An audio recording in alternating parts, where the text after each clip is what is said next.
Bonjour Manouya. Aujourd'hui, je reçois Isabelle Balland. Alors, tu campes ici carrément. Je pense que je devrais m'installer définitivement parce qu'on doit se voir à peu près tous les 2-3 mois. Donc voilà. Voilà. Donc là, cette fois-ci, c'est le guide Moana. Voilà, le petit guide de la mer qu'on voit danser justement. Et alors, vas-y, dis-nous, qu'est-ce qu'il y a de nouveau? Parce que tous les ans, on se dit. Bah d'abord, c'est pareil. C'est pas pareil. C'est à la fois pareil et pas pareil. C'est un petit peu comme le guide Farley, c'est bleu profond et puis bleu lagon aussi, puisqu'il y a deux aspects dans notre joli océan. Il y a le lagon et il y a le grand bleu. Et en fait, on a toujours une partie qui est mise à jour chaque année, qui concerne la sécurité, la réglementation et patati et patata. C'est le côté pas très fun du Moana, mais qu'il est important de respecter. Et puis il y a le côté sport nautique, activité plus fun sur l'eau et aussi protection de l'environnement, biodiversité. Donc ça, c'est vraiment un aspect qu'on a mis en évidence cette année.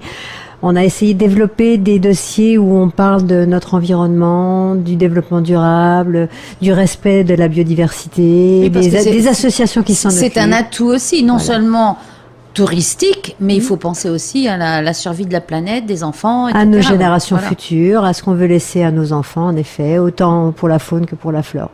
Ça commence par des petites actions, donc il faut vraiment que chacun en ait conscience. Et ça concerne pas uniquement justement ceux qui sont sur l'eau, les professionnels, parce qu'on a toujours tendance à accuser les pêcheurs, le transport maritime. C'est pas eux qui jettent les machines à laver dans le lagon. Voilà, exactement. En gros. Oui. C'est-à-dire que on a du mal à s'imaginer que ce qu'on jette en montagne va arriver à Tetiaroa.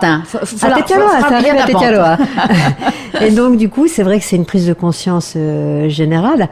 Et après, l'autre objectif du guide Moana, c'est aussi de faire comprendre qu'on peut profiter de l'eau sans forcément avoir un gros bateau ou des moyens importants. Il suffit d'aller se mettre les fesses dans l'eau, comme on dit, à la plage. Il y a des beaux sites qui sont maintenant équipés autour de l'île.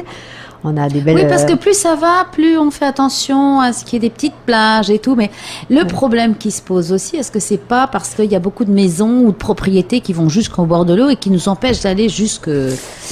Oui, ça c'est un petit peu l'emprise foncière, mais dans le même temps, le lagon, je pense qu'il est suffisamment grand pour qu'on en profite tous. Mais par contre, il faut savoir le partager. Donc en effet, si on est plusieurs usagers qui pratiquons des activités différentes, ski nautique, plongée, snorkeling, etc., il faut tenir compte des autres. Et puis si on passe avec un gros bateau à moteur, on fait attention à celui qui est à côté et qui en paddle. Oui.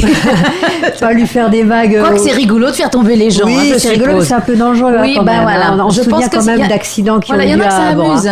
Il y en a que ça amuse de faire tomber les pauvres gars qui sont en pirogue, qui rament, et un gros bateau qui passe à côté.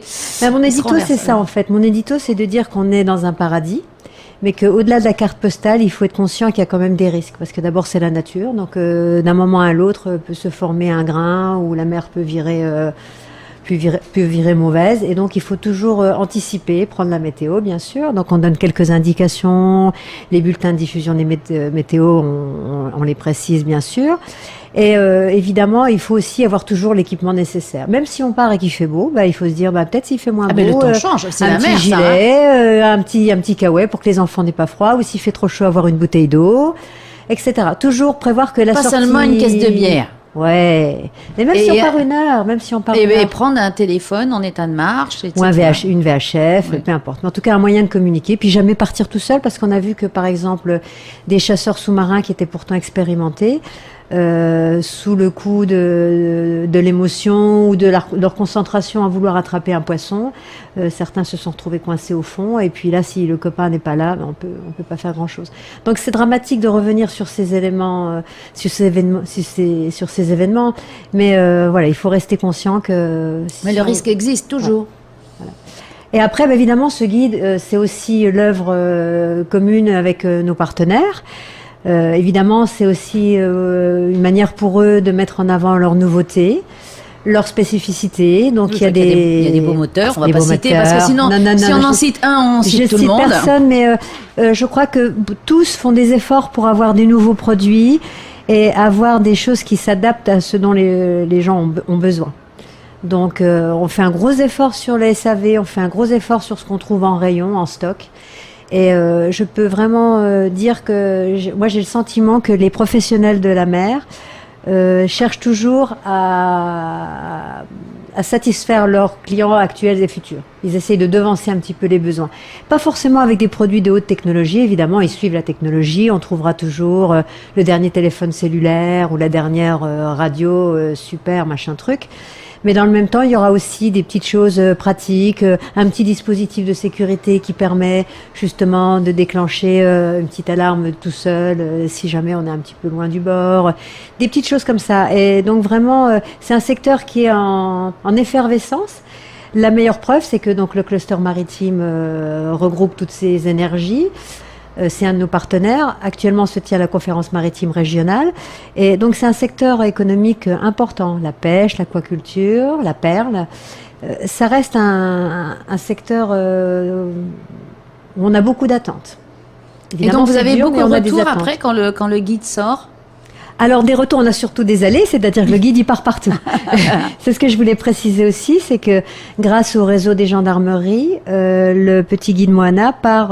Oui, parce que eux, ils sont aussi pour la sécurité, donc. C'est eux qui forment au permis mer, aux cartes plaisance, etc. Donc pour les aider à former les futurs navigateurs, que ce soit des pêcheurs amateurs ou juste des gens comme ça qui vont sur l'eau, on leur fournit une 50aine d'exemplaires et puis à la demande on peut fournir d'autres